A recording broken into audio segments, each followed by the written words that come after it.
Welcome back to Spot on Sports. Your host Tony Monk.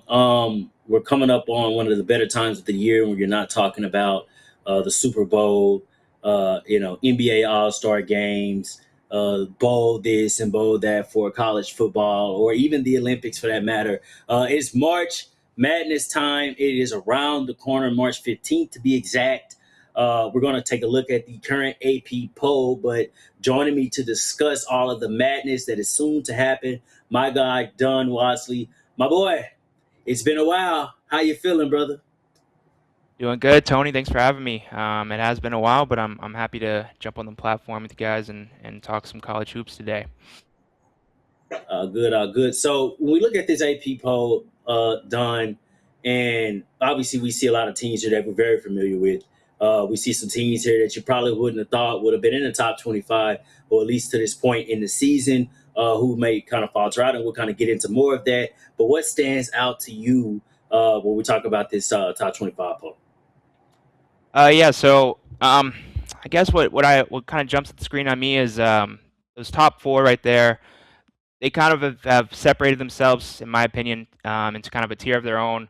I think Michigan and Arizona right now are my two favorites. They just seem to be, kind of a cut above everyone else. I know Arizona's kind of faltered a little bit, but it's a long season, this college basketball season. So it's natural. There's going to be some bumps in the road. I look at Michigan, who's number one right now, and they've just absolutely steamrolled everyone that you've put in their way. They're winning games by 40, 50 points. They're beating good teams by that many points as well. Obviously, a little bit of a hurdle a few weeks ago against Wisconsin, but they're right back and rolling again. So I look at Michigan, has probably the clear favorite right now, but you can't count out Arizona, Houston, and Duke rounding out that top four.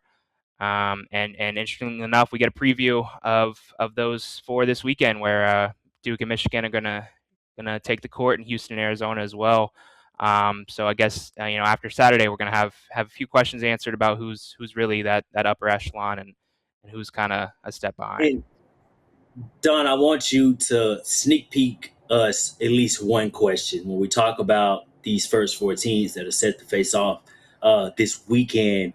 What is one question that you've had in your head and you wanted to answer the most? Because I'm super interested in Houston and Duke for that matter, because they're kind of the schools, at least in the last few years, that have kind of been hanging around here. I think everybody's kind of waiting to see if Houston's ever kind of going to put it all together. But like, what's the one question that you actually have when it comes to these top four teams, and especially them playing this weekend? I think when you look at this Michigan and Duke matchup, my biggest thing is how is Duke going to stack up against that top competition? They're destroying teams across the ACC. Their best team they've played outside of North Carolina has probably been Louisville. Beat them by probably over 30 points, I believe. Um, so can they do that against the top of the top? I mean, they have losses to North Carolina and Texas Tech. Well, unfortunately, JT Toppin's out for Texas Tech, so that's kind of their season's done. They were putting together a good run, but both those losses for Duke came in last second shots. So what's Duke going to look like against a team like Michigan? And on the flip side of that is Michigan. How are they going to be able to compete against a top level team? I mean, they've dominated teams in kind of that second tier, but I don't know if they've really tested themselves against obviously a team of the caliber of Duke. And then you look at that Arizona Houston matchup.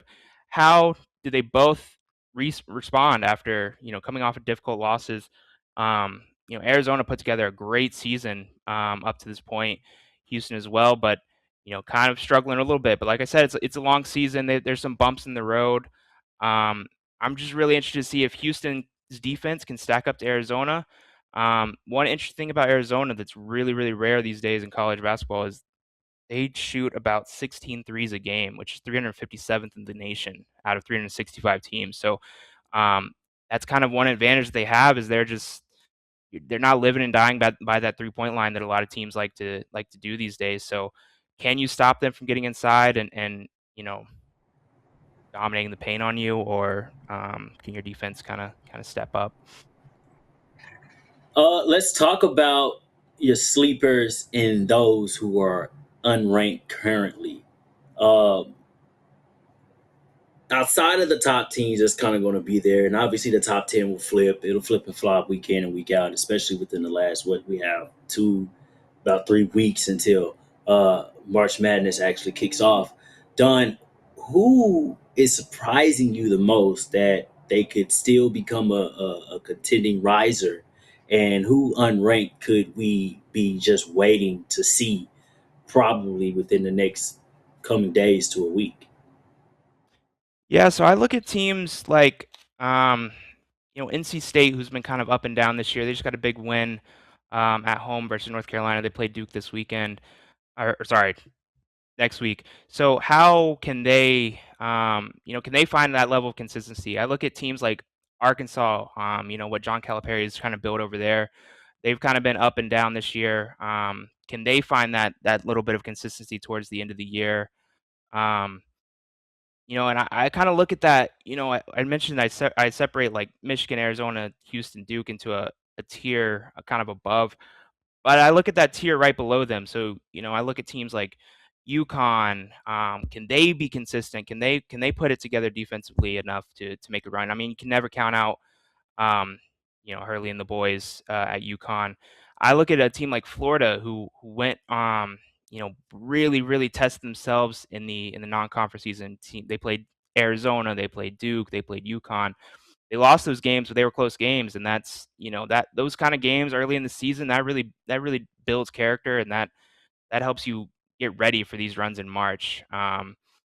So I look at those kind of teams. I really like this Florida team. They're you're not getting rebounds on them. They're leading the country in rebounds. Um, Another team that doesn't shoot a ton of threes. Um, a lot of size in the paint. So I like Florida, and obviously have the experience of winning the national championship last year. Reloaded a little bit. So I'd like them to make a run. I want to see if Gonzaga, they've kind of struggled with some consistency this year. I want to see if they can kind of put it together. And then you have some new guys that you don't really necessarily always see up there. You have, Nebraska, you have Iowa State who's kind of come on late the last few years. Illinois who's back after a little bit of hiatus from the top. Um, and then you look at some of these ACC schools who've had a rough kind of few years but are putting it together now, Virginia, Louisville. How can those teams kind of step up? And then I also like St. John's. I think St. John's is they're putting it together. They have the pieces. I don't know if they necessarily have the experience to get it done, but again, you can't rule out Patino.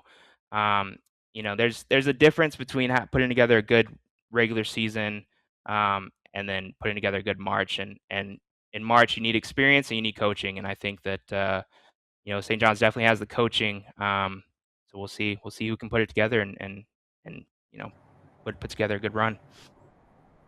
Yeah.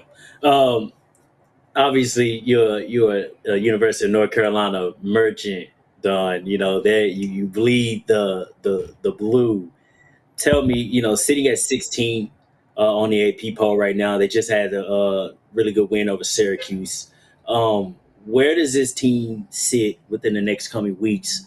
Is it possible that, hey, they jump into the top 10? Is that a thing that could very well happen for University of North Carolina? And then where, obviously, when it's all said and done and March Madness has started, where's the confidence level for this team? Yeah. So coming off of a loss to NC State on Tuesday, our top two scorers are out right now. So Henry Vasar and Caleb Wilson both out. Caleb Wilson with a fractured hand, probably going to be out for at least till the ACC tournament. Um, Being pretty quiet about the Henry Vasar injury. He's also had the flu. Not really saying a lot as far as his status going into games. Is he going to play? Is he not? Um, but I mean, that's your starting front court. That's your two leading scorers. Any team in the country is going to struggle without them. So we go as they go. Um, if they're back and healthy and ready to compete, then I think we can beat anyone in the country, as we showed with the win over Duke a few weeks ago. Um, but on the other hand, we've seen they both played and we've lost to teams. So I think we can beat anyone, we can lose to anyone. It's just a matter of putting it together. Um, but we need those two on the court. Um, if we're going to do anything. So it's really just kind of a wait and see right now. See what we play Syracuse tomorrow. So Yeah, and I had that one wrong down at that Syracuse game is upcoming, but I know they played Syracuse a couple weeks ago and they got the win over there. yeah, I don't know. We'll see. I'm not really too excited to watch if Vasar doesn't come back, to be honest, because um, our our backup is just not a fan, honestly. But we'll Lot to see. be desired. Lot to be desired. Don, are you into the brackets? Do you participate in that? Yeah, I'm like a serial bracket filler outer. I just get the app on my. I used when I was younger, before the apps and everything. I would get my mom to go to her office and print me out like 30 brackets, and I would just sit there and fill them all out. So How many? Are yeah, you doing 30 this year? Or are you lessening no, that I'm number too to yeah ease your I'm too story? busy now. I try to I keep it maybe 4 or 5, but they're Who do you you know have? Who do you have going? Who do you have going? Do you think you figured that out already, or you kind of want? We talked about those top four games. You kind of want those to go by to give you a definitive answer, or it's yeah just a wait and see thing. I think those games this weekend will definitely give you some more answers. If I had to give you a Final Four right now, I'm looking at probably Michigan, Arizona. I would say Houston, and then I'll throw Florida in there. I like the Florida jump. I like the Florida jump. Don, man, we appreciate your time, brother. Best of luck to the remainder of the season for USC. Hopefully, we got some good things to talk about when March Madness actually rolls around. Your team is a part of the mix, and we figured out some more definitive things with how this is going to shake up. Appreciate you again, man. Yeah, thank you. All right. Um, a good day, everybody. We heard from Bordy McBoard, in regards to Fernando Mendoza. I think that kid's going to be special. It's just going to take him a little time to get integrated to the NFL. Obviously, we know that the Cowboys are going to have their decision soon enough because free agency is around the way. It's just as March Madness is. Again, that is happening on March the 15th. Shout out to my guy, Don. With that, it's been a good show, guys. Please comment, rate, subscribe, drop us a like, hit us on the airwaves, send us in questions. We love to talk about it on the show. This is Spot on Sports, new way of sports is sweeping the nation. We're not just accurate, but we are spot on. See you guys next time.